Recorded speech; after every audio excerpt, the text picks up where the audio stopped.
Non, on a quand même le premier de la saison régulière contre le champion d'Europe sortant, donc c'était difficile de faire mieux. Oui, parce qu'à la fin de la saison régulière de Ligue des Champions, on avait Arsenal sur son nuage premier, puis on avait le PSG en barrage 11e. Oui, Arsenal qui n'a pas perdu un match en Ligue des Champions. Ils sont invaincus. Ils sont invaincus, ils ont pris que 6 buts pendant toute cette campagne. En 14 matchs, 11 victoires, donc ils ont quand même un excellent bilan. Et puis, ils ont battu le Bayern de Munich. C'était une des rares équipes qui avait battu le Bayern cette saison, la seule qu'ils avaient battue sur la scène européenne, avant que le Paris Saint-Germain n'arrive à les battre la semaine dernière.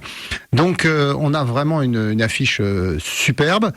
Je ne sais pas si on aura en revanche un jeu superbe, parce que c'est vrai que cette équipe d'Arsenal, elle a pratiqué un jeu plutôt flamboyant dans la veine de ce qu'avait insufflé Arteta à ses joueurs cet automne. Et puis là, depuis le printemps, elle est un peu moins flamboyante, elle est même plutôt restrictive par moment pour faire face à toutes ces obligations, puisqu'on peut rappeler qu'ils ont quand même perdu la finale de la Coupe de la Ligue, qu'ils ont été éliminés en quart de finale de la Cup, et que là, ils sont pas encore champions d'Angleterre. Mais ils peuvent toujours l'être. Même s'ils sont toujours en tête, voilà, ils n'ont pas intérêt à faire de faux pas lors des 3 dernières journées, parce qu'il y a Manchester City juste derrière. Oui, Benjamin, on dit une très belle affiche, je pense que vous en convenez aussi. Et ce qui est intéressant aussi, c'est peut-être cette opposition de style, effectivement, entre la meilleure défense, qui est celle des Gunners, Arsenal, et en face peut-être la meilleure attaque, mais qui nous a prouvé aussi qu'elle avait une très bonne défense. Et finalement, on sait que le plus important dans un match, c'est de marquer des buts pour l'emporter. Mais, et de ne pas encaisser aussi. Et ne pas encaisser. Ouais. Et c'est vrai, mais est-ce que selon vous, ça va être un match spectaculaire, ou vous êtes comme Xavier, vous pensez que ça risque d'être le poids de l'enjeu un peu brider ces équipes? Je ne pense pas qu'on va Est-ce qu'on aura 5-0 Non, on n'aura pas 5-0, ça c'est sûr. En plus, on a un final de Champions League qui est dans très bien. L'année dernière, PSG Inter. Mais on pensait que Catenaccio... Non, mais c'est vrai que si on regarde depuis 10-15 ans, les finales, souvent, c'est 1-0. Non, je ne pense pas qu'on va revivre une telle finale. On a face à Arsenal, c'est une très très bonne équipe, et moi je pense même qu'Arsenal va poser énormément de problèmes à ce PSG-là, parce qu'Arsenal, pour moi, je le disais tout à l'heure, c'est une équipe qui est mieux structurée que l'a été le Bayern. Et on en a parlé la semaine dernière où Xavier nous avait dit qu'il avait aimé ce match de 5-4 extraordinaire, avec énormément d'occasions de buts. Comme beaucoup de gens. On l'avait tous aimé, mais surtout, Annie, on avait pointé le fait que quand vous finissez un match comme ça avec autant de buts, ça veut dire qu'il y a beaucoup d'erreurs. Et là, quand on regarde le match retour... il disait, j'ai encaissé 5 buts, ça lui plaisait pas trop, lui. Exactement. Et quand on regarde le match retour que le Paris Saint-Germain a joué contre ce Bayern-là, on a compris que Luis Enrique, il a corrigé beaucoup de choses. Donc Rémi, c'est vrai, on n'avait pas tort sur le coup. Alors, je mérite d'être coach. Appelez Florentino Pérez. Et donc, je pense très sincèrement que dans ce match-là, et vu, Xavier, tu le disais exactement, Arsenal qui est peut-être moins bien sur son plan offensif, mais Arsenal est devenu plus efficace. Arsenal est très, coordonné dans sa façon de jouer. Bien sûr, il y a ces coups de pied arrêtés où ils maîtrisent un peu l'art des coups de pied arrêtés. Défensivement, ils sont bien. Offensivement, ils sont capables de faire la différence, notamment Saka qui est revenu. C'est lui qui marque ce but. Aussi. Donc, ça va être un élément important dans ce match-là. Mais oui, le PSG, effectivement, ils ont la possibilité de renverser tout le monde. Donc, pour moi, ça va être un match intéressant à regarder sur le plan tactique. Et j'attends de voir la réponse tactique que va apporter Arsenal, ce que n'a pas su faire compagnie lors de ce match retour. Frédéric, est-ce que déjà il y a une tendance des favoris sur nos réseaux? Le dernier message qui est arrivé, Alexandre Larrey, Arsenal champion d'Europe cette saison, première étoile pour les Gunners, il l'annonce. Non mais et de la même façon, on a des supporters parisiens qui sont attention à l'excès de confiance, nous dit-on. Souvenez-vous la finale du mondial des clubs contre Chelsea, où là on pensait qu'ils allaient faire qu'une bouchée des Blues, ils avaient perdu 3-0. Rémi, la perspective de cette finale, est-ce qu'elle vous plaît? Et nous, on avait envie de mettre en exergue quand même, alors même s'il ne faut pas avoir un excès de confiance, mais de quelqu'un qui semble irrésistible sur le terrain, parce que finalement, un peu, il peut faire penser à Robben qui avant, on savait ce qu'il allait faire et il arrivait à le faire. Eh bien, c'est le Géorgien des Parisiens, et arrivé il y a un an et demi, il était arrivé au mercato d'hiver, et qui est Kvaratskhelia, j'essaye de bien le dire, Ishak Kvaratskhelia. Est-ce que vous êtes aussi impressionné par ce joueur?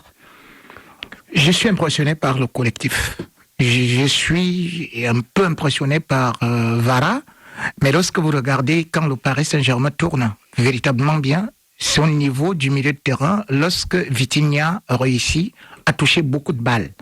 Donc, pour moi, c'est-à-dire que c'est vrai, il est un très bon contre-attaquant, C'est vrai qu'il remporte quelques duels, mais je dis bien que ce match va se jouer d'abord au niveau du milieu de terrain. Parce que si vous voyez que Vara est souvent à l'aise, c'est parce qu'il prend la profondeur. Arsenal va-t-il laisser la possibilité au Paris Saint-Germain de se dire Arsenal ne joue pas haut?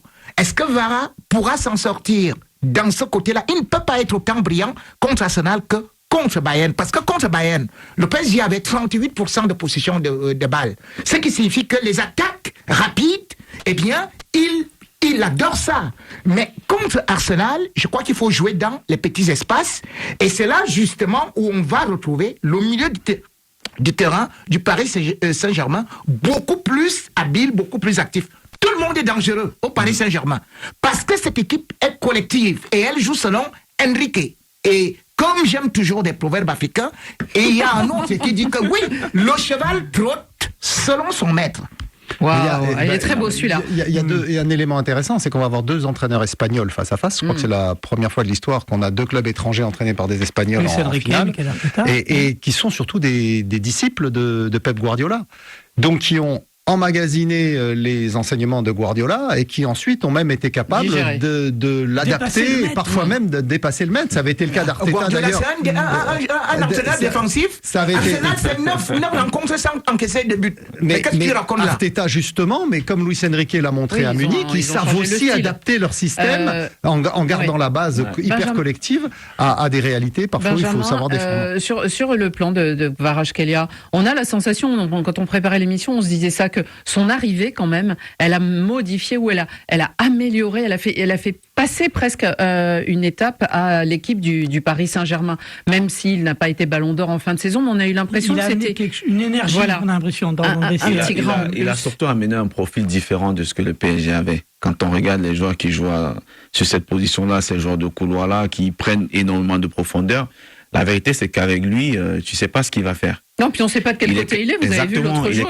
il était à droite. Il est capable d'aller déborder, il est capable de rentrer à l'intérieur, il est imprévisible dans ce qu'il fait. Et des joueurs imprévisibles comme ça, il y en a plus beaucoup à ce poste-là. Et moi, je trouve que c'est vrai, quand il est arrivé au mercato d'hiver, on s'était demandé, mais comment se fait-il que Naples a laissé partir et pourquoi le PSG l'a pris? Alors, il voulait partir. Il voulait absolument partir. Il voulait partir déjà à l'intersaison. Le fait d'arriver, de faire ce choix, d'arriver quand même au mercato d'hiver dans un club qui tournait plutôt bien, dans la possibilité de s'intégrer, oui, tournait quand même plutôt bien en championnat. Oui. La preuve année, ils vont gagner la Ligue des Champions derrière. Oui, mais c'était un peu mal parti. Oui, mais c'est pour ça qu'ils l'ont fait venir, parce qu'ils avaient besoin d'un profil différent de ce qu'ils avaient déjà. Et aujourd'hui, quand moi je le vois jouer, je sens surtout il y a une réelle connexion avec Ousmane Dembélé. Ouais. Notamment, on voit ce but, c'est lui qui va déborder, on voit la séquence et puis c'est Dembélé qui finit. Donc voilà, c'est là où je trouve que Luis Enrique a été très très bon, non seulement dans son management, mais surtout dans le repositionnement de certains joueurs sur le terrain. Mais Luis Campos est très juste dans son recrutement, depuis que... Oui, mais il recrutait beaucoup de Portugais quand même. Oui, mais là, quand il va chercher Kvara à Naples, alors déjà, on sait que c'est un super joueur, puisque quand même, il avait été champion d'Italie avec Naples. Il avait déjà fait ses preuves à Naples. Oui, puis à Naples, il était déjà porté un peu... il était adoré. Matteo Cioffi nous le racontait. Bien sûr. Maradona. Alors, c'est facile, Maradona jouait là. Tout joueur qui brille à Naples, on y voit du Maradona. Oui, mais lui, il avait... Même s'il n'est pas gaucher. Oui, mais lui, il a réussi. Il faut rappeler d'ailleurs qu'il arrive à Naples parce qu'il y a la guerre qui éclate en Ukraine et qu'à ce moment-là, il est sous contrat avec un club russe. Donc il quitte le club russe et Naples saute sur l'occasion de le recruter. Là aussi, il fallait avoir l'idée d'aller le chercher parce qu'on parlait très peu de lui. Il était peu connu. On l'a vu à l'Euro dans l'équipe de Géorgie de Willy Sagnol, bien sûr. Donc c'est un joueur qui a une mentalité exemplaire, une grinta, une envie de réussir remarquable et il s'est parfaitement intégré dans le jeu du Paris Saint-Germain parce qu'il a aussi cet grand esprit collectif, notamment pour venir défendre, parce qu'on souligne ses actions offensives, mais la complémentarité avec Nuno Mendes lorsqu'il faut récupérer les ballons, il n'y a pas grand monde qui passe sur ce côté-là. Et puis il est amusant, il baisse ses chaussettes comme les joueurs des années 70. Il y a pas grand monde qui passe de ce côté-là au match aller. C'était quoi? Là, au match Quand il y aller, avait ça a Olysée, été- c'est parce que Olysée, lui également aussi a été très en dessous. Hein. C'est peut-être ça passé- qui nous plaît c'est hein, vrai. le plus, les chaussettes, La le Musias, BC. pareil. Ça nous Ah oui, renvoie le aux Musias. joueurs des années Ouais. 80-90, Ça nous les renvoie Platini et à consorts. une autre époque. Hein. À une autre époque. Bon, je ne sais pas si Doué aussi Kvaratskhelia, très doué, hein. On ne est-ce parle que pas nos beaucoup de auditeurs doué, savent oui, l'écrire oui, Bah, d'ailleurs c'est ça, il y a un Kvaratskhelia concours d'orthographe là qui est lancé sur le Facebook Live pour avoir la bonne orthographe. Vicha Kvaratskhelia. Un concours et d'orthographe et de prononciation. Après, on le prononce pas la géorgienne, hein, on le reconnaît. Bah, Mais il court trop vite. Et ça sera rendez-vous à Budapest le 30 mai prochain.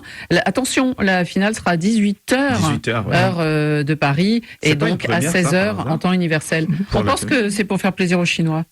Avant qu'ils se couchent, ils vont regarder le match. Allez, on termine avec nos cartons. Carton jaune. Un carton qui sort un carton jaune. Ouh là là là là, carton rouge. Carton rouge. Dans la confusion. Carton